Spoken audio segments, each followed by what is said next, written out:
But now I tell the kids, dude, look up AI. Do anything. I don't care if it's a training class, certification, whatever.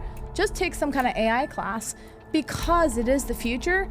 And if you put AI on your resume right now, like companies are firing computer engineers and they're hiring AI people. Wow. So these kids who literally like college isn't for me, things like that, a certification AI already puts them there in potentially six-figure positions.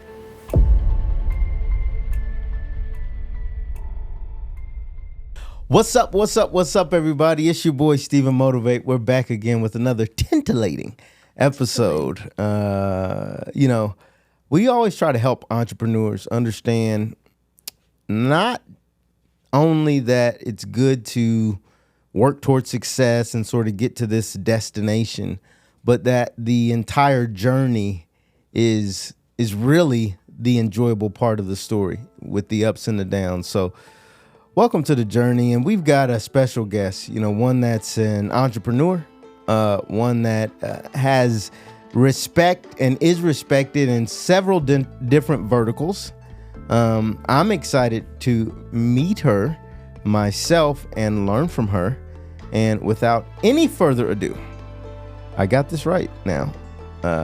My friend and yours, Pam Fender. What's up, Pam? Well, thank you for having me. And I appreciate you having me on your show. And I'd love to hear more about your business too, because I think it's connecting, right? Connect. We got to connect. This is about connecting for sure. How did I do with the intro? No, I thought the intro was fine. That's good. I know your resume is probably much more grandiose and better than that. I don't know. I kind of like the word vertical. Verticals? Yeah. Well, I stole that from Troy, I think. Thank you. Yeah. I mean, it really kind of doesn't, stabilize or take away from what you're doing, right? Yeah. So. Exactly. Yeah. The multiple things. So that's cool. Well, happy to have you here. Yep. Thanks for spending some time with us. So I think we're going to talk first about AI and not my favorite basketball player growing up, which is Allen Iverson. Ooh, Iverson. Yeah, okay. You remember Iverson? Yeah, I do. Yeah, I was a big fan of him. But we're not going to talk about him. We're going to talk about the other AI, the one that apparently, from what I'm being told, is scaring folks nowadays. Yeah. There's hype behind it, and then there's this scare, being scared, and then people in the corporate America are saying, "Oh, we can't use it," so then we don't use it at home. Yeah. Yeah. So there's definitely a lot of misconceptions. There's a lot of, I think the age groups are really a big one on it too. It depends on how old you are. If you are going to adapt it, use it. I also believe that, when you went to high school, did you know exactly what you're going to do after high school? I had no freaking clue what I was going to do. Yeah. I think I just went to school just to get a business degree. And, and what I did was I had took a computer minor because this little person here that you wouldn't even know at that age loved computers. Okay. I had my first Packard Bell. I had a Texas Instrument. I was programming my own games because my parents had told me if I wanted a video game, I had to program it. We just did basic programming. We're not going anywhere crazy, right? Yeah. But it was just kind of like that work in progress, right? Yeah. That's pretty cool, though. But computer minor. But I still had no idea what I was going to do, right? I didn't know what I was going to do with any of that stuff. But now I tell the kids, dude, look up AI. Do anything. I don't care if it's a training class, certification, whatever. Just take some kind of AI class because it is the future. And if you put AI on your resume right now, like companies are firing computer engineers and they're hiring AI people. Wow. So these kids who literally like college isn't for me, things like that, a certification AI already puts them there in potentially six-figure positions just knowing a little bit about AI and wanting to learn AI. Wow. Yeah. That's fascinating. I didn't realize. I guess there were a lot of layoffs with the tech companies and stuff. I think that started maybe a couple years ago or maybe a year or so ago. In the last 6 months, Google, Microsoft have laid off a lot of people. I mean, it's significant. And then at the same time, when people lay off, it's because of the economy, right? Yeah. No, they expanded into AI and started to cut back on the things that they're doing in true computer technology. Really? Yeah.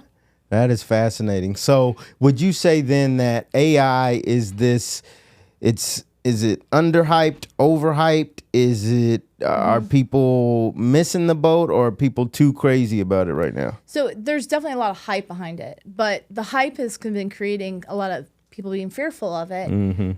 Small business owners are like, I don't even know how to get involved in this, because every day that you go out, whether you're on TikTok, Instagram, or Facebook, they talk about AI, and they're like, oh, there's this app you can buy for $40, or, you know, it's always monthly. It's never just a one-time Oh, it's the fee, subscription, right? yeah. Yeah, it's all about subscriptions right now, right?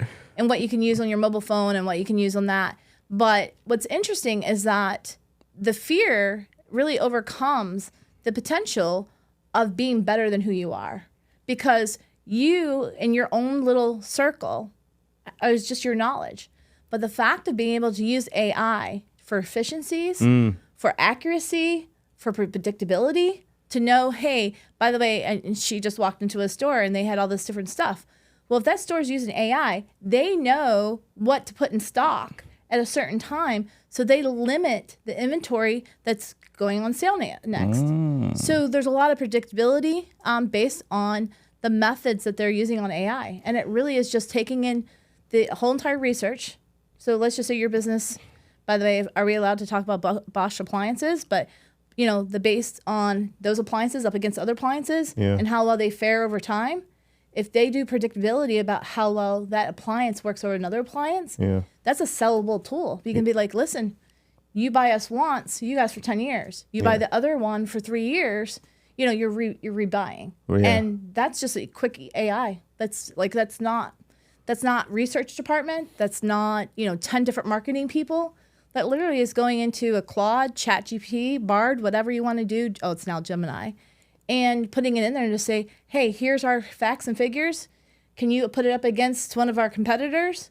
Send us the data, and it's done. Like, it's just that quick. Wow. Well, I am completely intimidated already by everything but no, seriously. So, small business owner, you know, what, you don't have the big, huge budget that, you know, ChatGPT, and I guess they're blowing money every second. The Googles, you know, and like, so how do you approach this thing? Is it for you, or do you just, I mean, are we too early? Does it not matter yet for a small business owner? I think the person that will be impacted the most by AI is your small business owners. Yeah. Because you don't have the dollar, you don't have the research. So let's just say you have a marketing department, you have a research department of a big corporation, right? They R&D, you know how much money they spend, and of course they're writing it off on taxes, but a small business owner just doesn't have those resources. Those people have the capability of, I'm going to use the word plugging in their own data, being able to research 7 other different competitors in that area and say, hey, what are they doing? Because they spent millions of dollars on R&D, right? Yeah. I can plug in, put my research up against theirs, and it will actually output what you should be doing, or where you should put your resources and this little money that you have to have a better output of, you know, of revenue. No, that's fantastic. So it is a huge opportunity for small business. It's a huge opportunity. It does matter for small business owners. Yeah. Do you mind if I kind of jump in on that? Yeah, absolutely. So let's just say there is, you know, in Charlotte, by the way, we're so blended, right? You have different people from different education backgrounds, you know, different multi-generational families. You have different languages pretty much throughout Charlotte that's being used. There's a couple of apps out there like Grammarly, and I have a kind of a story time, right? Yeah. There was a guy that was in a group text. You always knew when he texted because it was broken English. Yeah. He started using Grammarly to correct everything, and someone in the group text says, who is this person? We know it's not so-and-so. And, you know, he just said, oh, no, it's me, you know, this and that. And all of a sudden we got together in a group, and he told everybody, I'm using Grammarly. Wow. So Grammarly literally goes and fixes his emails. So think about if he's a salesperson and he has broken English, and he's speaking in what he thinks he's correlating to the next party, right? Yeah. But if there's a broken English into it, someone's going to potentially interpret that the fact that he's not smart enough to be that person selling that product to him. Right. But if he's using Grammarly to speak in the tone of that person as your customer is going to see, how's that translate in your close cycle? Your sales cycle shortens, You close faster because that person is like, you're speaking my language. Wow, that's good. Yeah.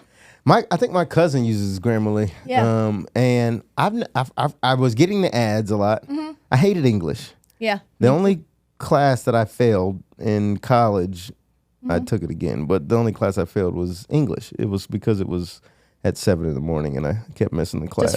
Mine was psychology. Psychology. And I just couldn't do all those definitions. Yeah. So anyway, even if you fail, you could be successful. But so Grammarly can actually help your sales because you're typing and the way you might come across, even if it's not completely broken, maybe there's something that. Oh, no, you're right. Tone. Because sometimes I'll send an email, be like, hey, just handle this. And it says, hey, by the way, your tone's pretty aggressive, and this person really doesn't, like aggressive tones. Wow. Send it this way. Wow. Yeah. I might have to get Grammarly. Yeah. How much is that? $100 a month? No, I think that one's actually maybe like a $19.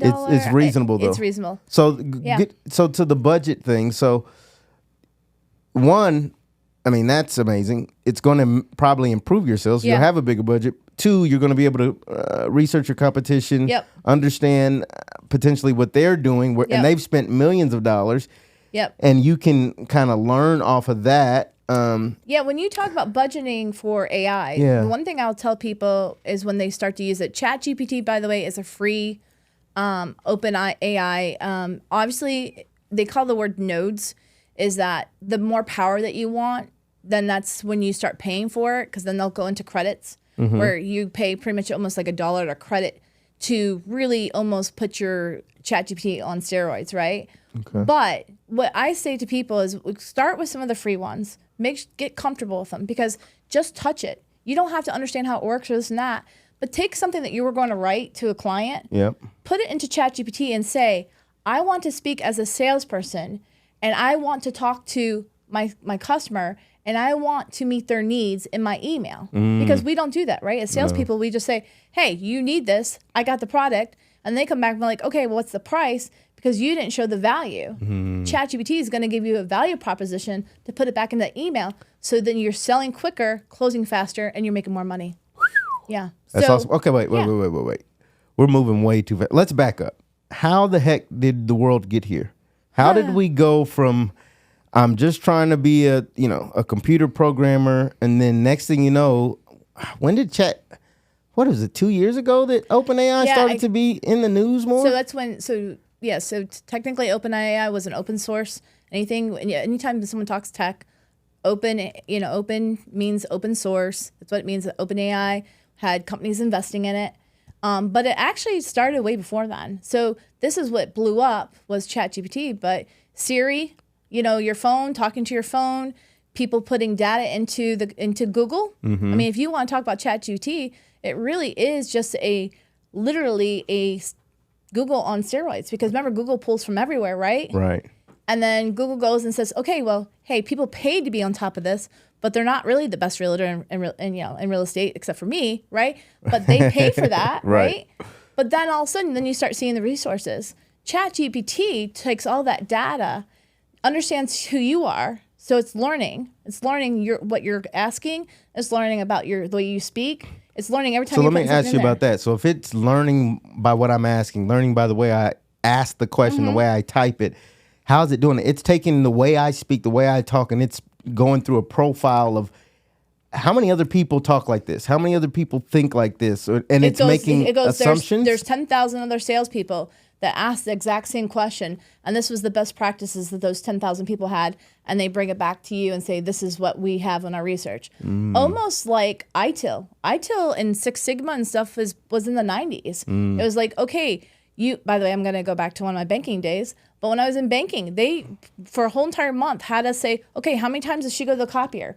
Okay, how many times does she fax something? How many times does she do this? This is what this is, data points. They take all those data points from all those different systems, and then when you're going in there and just typing almost like a simple Google and ChatGPT, that's why I don't want you to be scared of it, because it really is going like Google. You're going in Google asking a question. Go in and ask ChatGPT that same question. Let them know the tone, how you're speaking to someone, and what your end result is. It can actually put Excel sheets together for you. How might I not sound like a jerk when I'm asking.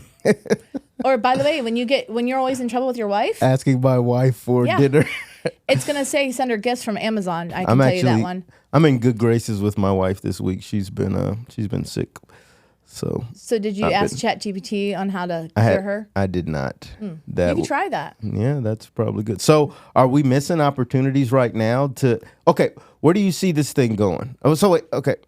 Man, you're blowing my mind right now. So I just want to recap for everybody just in case you missed it. So history is we've been getting data points. Even when it wasn't in a computer, you look at Six Sigma, if you're familiar with that. If not, Google it. I had never heard of the other one. What is it? ITIL. ITIL? It actually is just if this happens, then you do this. Best practices, right? Okay, if then basically. And guess what ChatGPT does? If this happens and they put in this happens. This happens. It's all if then. And so the data, it's is really just kind of pouring in and shaping the end answer to help you better succeed in the results that you're looking. Yeah, because it's like with a customer or with a client or with a spouse, the more you watch them, the more you body languages, pay attention to them. You know who they are. You know what they're feeling. You know, so it's a similar thing. So it's like the data points will. Wow, that's really powerful. Okay, so we figured out how we got here. We need to start using it. What % of people right now do you think are actually using ChatGPT? Is it just young people right now? Is it? So your college students are using it left and right to cheat as much as possible to get all their homework done 100% of the time. They have this, they actually have some software, AI software out there the teachers can actually put into, the papers in there to make sure that they didn't just steal everything possible off the internet. Your older people, you're self-employed business owners. I've taught a couple classes over the last, I'm going to say 6 months, and I actually had them raise their hands if they even touched it. I only had 2 people out of 35 in each classroom tell me that they even touched it. Wow. I think they are scared. I think to what you brought up in the very beginning, they're scared of it. And what's crazy is that it can be overwhelming, but just open it up. Did you know, like, someone just paid someone, let's just say $300 for a logo, right? And the person, and I'm going to just use me as a company, I have a logo, I have a thought, right? And I don't know how you are, but do you like people asking you a whole bunch of questions? Mm-mm. Me either. Yeah. So my husband asked me tons of questions, and I just want to cry, right? Yeah. But when I'm talking to someone about my logo, and I said, hey, I want my logo to look like this. I think if I just tell you I want a key in a house and I want black and white, just go at it. Just give me back your best results, right? But then they want to ask me 10 more questions. Yeah. I can go into ChatGPT, it's under Dahlia, put those 2 things in there, get what I kind of like, take that piece and say, I want it to look like this, but make it sexier, or make it this or that, and send it over to that person, and they can do it. Yeah. And now the result of that logo might have taken 3 weeks. I get it back the next day because I gave them a good product to work, right? So garbage in, garbage out. Yeah. But if I'm giving them good things and saying, hey, this is my vision, this is the next thing. Yeah. So to learn AI. There's nothing about it. You don't have to learn anything. But I mean, you need to learn how to talk to it, right? No, because it's a chat. It's a dialogue. Like I told you, it learns. Okay. So you say, hey, let's just say that you're talking to me and you're like, Pam, I really want to do X. We're just over coffee talking, right? Yeah. That's how you talk to that. You're like, hey, I want to get more sales. What are my keywords, or what are my trend words, or how do I make 4 more sales? Right. In this line. And then it's like, and it'll come out and say, well, here's some things. And you're like, okay, that sounds good, but doesn't sound good enough. What are the tasks that I'm going to do to get those 4 sales? Mm-hmm. And you keep asking and you keep asking, and it builds upon what you already have. So to the point, I was talking to Troy, and I said to Troy, I really like to set up a co-op space. And someone gave me, by the way, in my own head, I wouldn't even know how big of a building to have. But these people told me, hey, I have a 10,000 square foot building, right? And I'm like, well, how much office space would that really be? Really co-op space, right? Yeah. And they're like, well, you can have, let's just say 30 offices. You definitely need to have some bay so, supplies can come in. You definitely want a pickleball court, Yeah, pickleball. You want a pickleball court. You want a bar area. You want a networking area, things like that. You want a couple conference rooms. I put it into ChatGPT, all those things with 10,000 square foot, and said, please design this. And I sent him over, and he thought that I did it all myself. It looked pretty cool.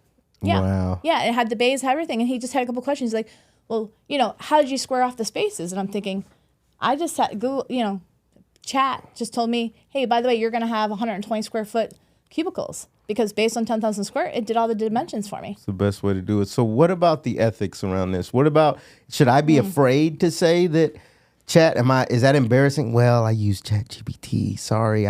You talk about college students or high schoolers. Are they, skipping the learning because, they don't know how to do it the way that we had to do it? And is that good? Is it bad? Is it ethical? Is it wrong? Is God pleased with us? Well, you know what? I'm going to let someone else go to confessional on the whole God thing. But what I will say is that I do think that if people don't have that general knowledge of how to do things, it's going to hurt them because they're going to have to ask, questions all the time. But they're Snapchatting anyway, they're friends and, doing all this stuff and they're letting their parents take care of everything for them. So they're probably not going to learn all those pieces. Yeah. But you know what? In the future, all that stuff might be automated. Yeah. Some of the stuff that we do today might in the future already be done for them. What I gather is that ChatGPT, they got to come up with a better name. Do we just call it Chat? Yeah, they call it GPT too. Yeah, GPT? Yeah. Oh, yeah. I don't like it. But Chat gives you what to do. And in some cases it executes. But like with the office space thing, it's not yet building the actual co-working space itself. But companies are using that. Yeah, companies so are already... there's going to be machines that say, okay, you gave me the plans, now I'm... Because what I told you in the beginning, it's efficiencies and it's accuracy. I mean, as a human, how accurate are we with our data that we already have? Yeah. So, you're running, and by the way, you're running at multiple models. So just to back up on ChatGPT and how you're building these AI, it's not just ChatGPT. There's probably I think they said something like 30,000 different AIs out there that are built upon the same technology. It's all based on Python programming, by the way. So if you understand programming at all, it's Python. Okay. And that's what they've already agreed. Just like, Python's like if you know Excel, you kind of, it's like a poor man's. I think Python is probably a very easy programming module compared to the other ones, HTML5, things like that. Okay. So, but in the grand scheme of things, when you're talking about the different technologies, it depends on what your business is doing. If you need to have a project management, tool that keeps everybody going to get some that, there's an AI tool that uses that. If you suck at bookkeeping, there's an AI tool that does that. There's this really cool app that I really like. Do you want me to share it with you? Please. It's called Crystal AI, and it's pretty phenomenal. Now, you have to have LinkedIn, but you get 10 free profiles to do first. So let's just say that there's this person that you've been wanting to talk to. Let's just say that you really wanted someone on your podcast, and you really, really, and they've just been ignoring you, right? Yeah.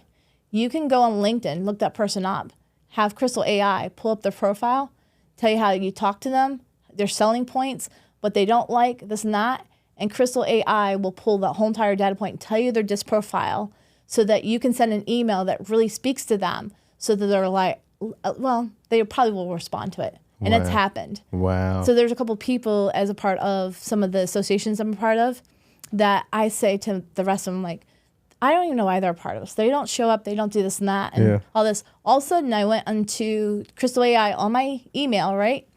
And it came up and said, by the way, this person likes things short and sweet. They just like bullet points. They just want the facts. I sent an email like that. They responded, and it had been 4 years. So to that point, there's great. A lot of places that it just helps you speak because sometimes you're in your own head. Like, let's just say your wife's sick, and all of a sudden you're sending an email to someone and you're doing something. You're just thinking about getting that email done. That's all you're thinking about. You're not thinking about the actual person and their personality and how they perceive emails coming across, right? Yeah. Like, how are you, right? I sometimes have to write it afterwards. So I write my email. I'm like, oh, crap. I need to go ask them how they are, right? Yeah, I hate that, too. I'm like, oh, I didn't tell you good morning. Sorry. Yeah, exactly. So ChatGPT and Grammarly and, by the way, the whole AI models, they'll sit there and say, hey, by the way, this person likes the pleasantries. This person wants this. This person doesn't like bullet points. And it'll give you the personalities behind the email. So what the heck are they teaching you in AI? If you go to school and you go for AI right now, what are the kids being taught if the thing that they're learning is the thing that knows everything already?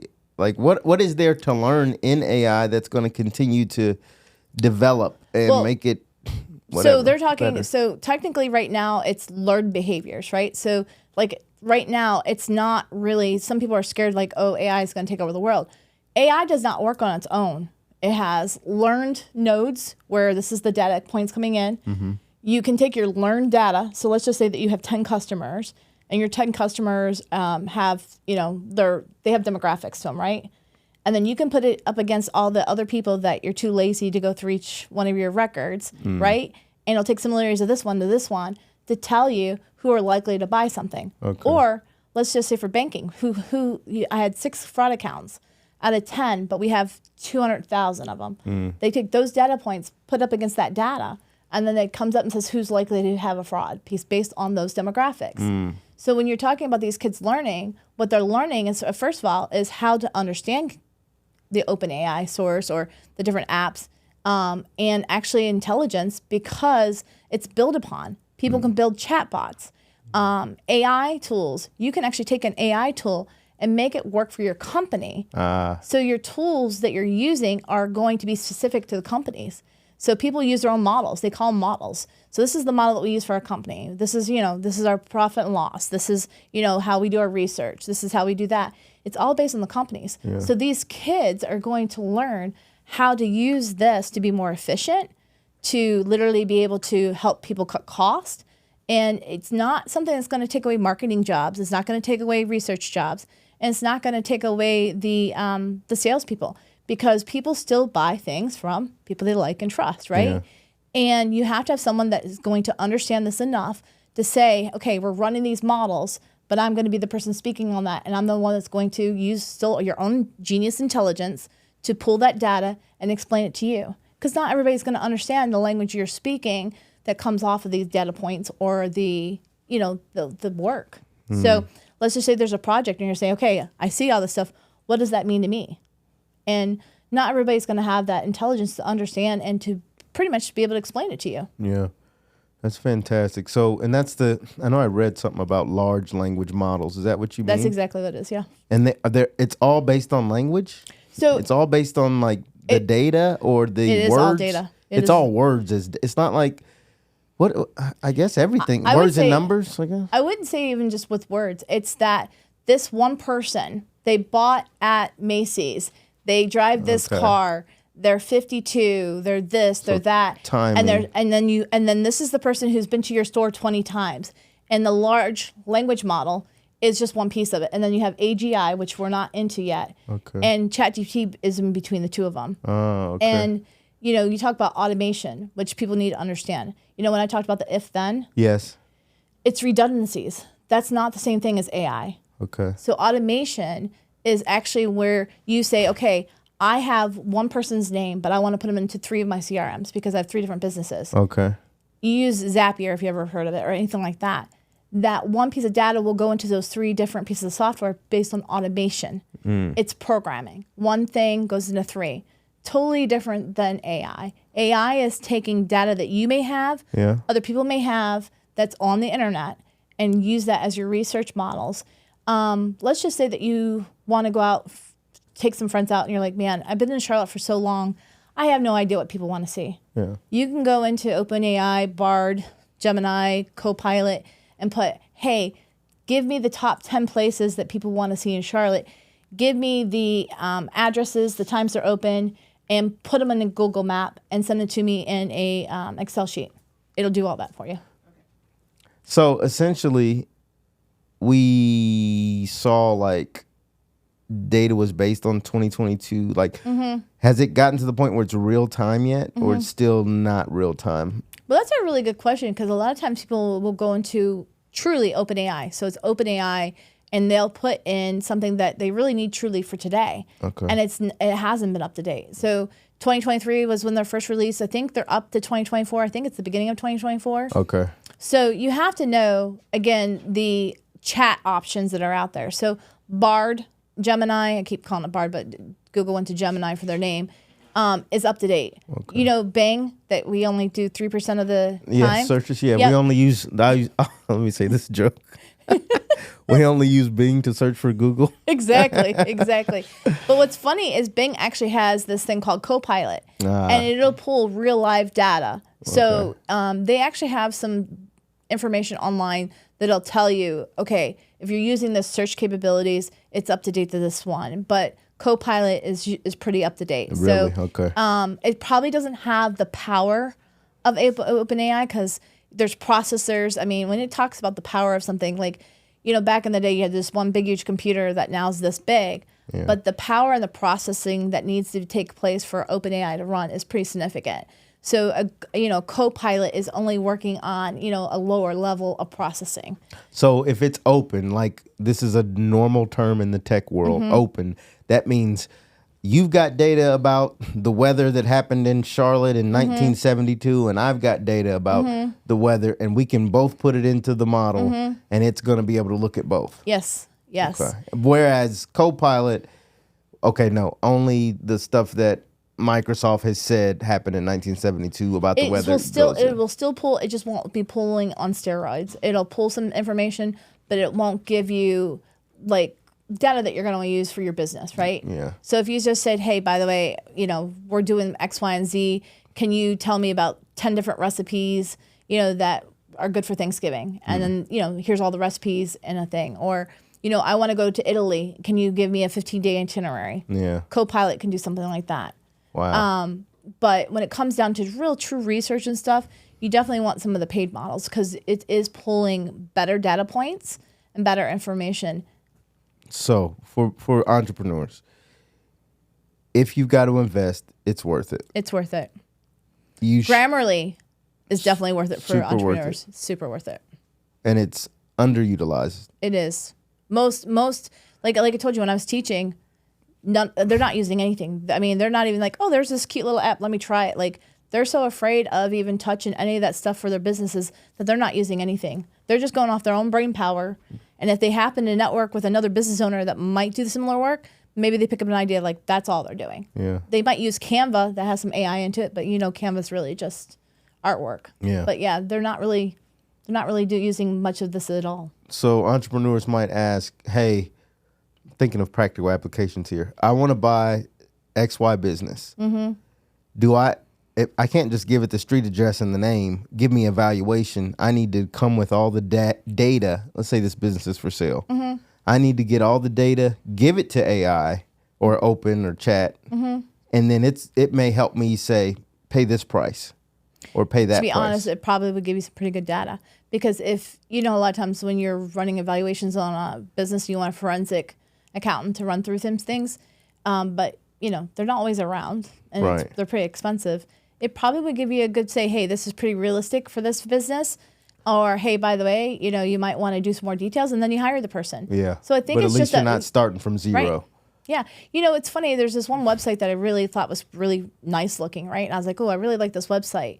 And I don't know if you've been in this situation before, but I had, it's like being in sales is like, I don't want to get on a sales call with somebody if I can't afford it, right? So I know what my budget is. I'm only, I'm an entrepreneur. It's not like I have, 20 million people and I have 20 million in the bank. Right. 20 million in the bank, I wouldn't even care about what I was paying for it. But I would go on to, Chat GPT and say, hey, what's the average price of the websites with this company? And it told me $3,000. So then I didn't have to go and put in a sales call, waste their time because I wasn't spending $3,000 on a website. So you can actually go in there and say, hey, I really like this software. But, they're like, oh, call us for pricing. You can go into ChatGPT and just be like, hey, what's their average pricing?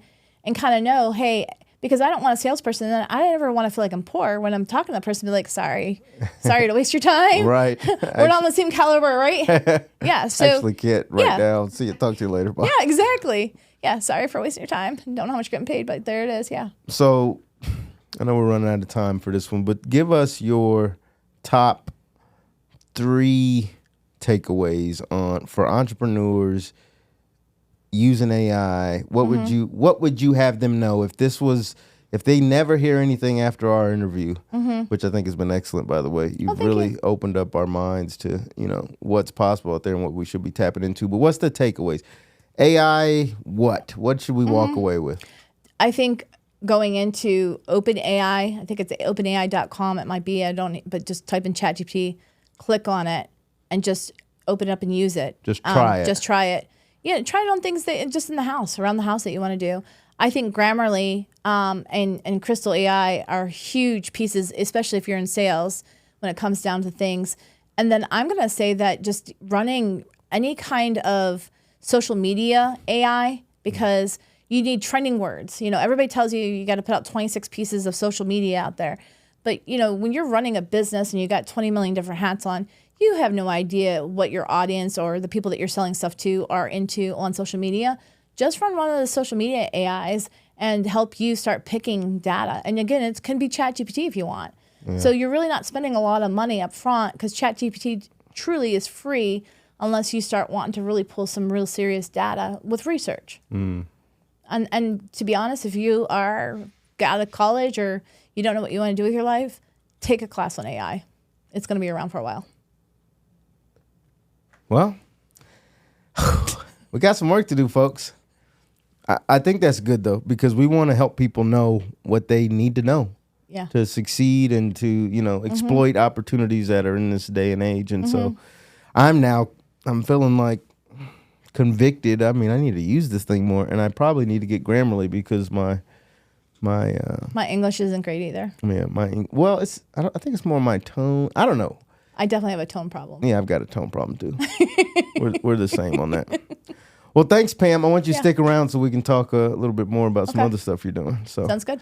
All right, you guys. Look, I hope you enjoyed that episode. I hope you're as excited about that as I am. Remember to like, subscribe, comment. Where can they find you, Pam? So FenderHomes.com. It's not, Bender. It's Fender. Just like the car.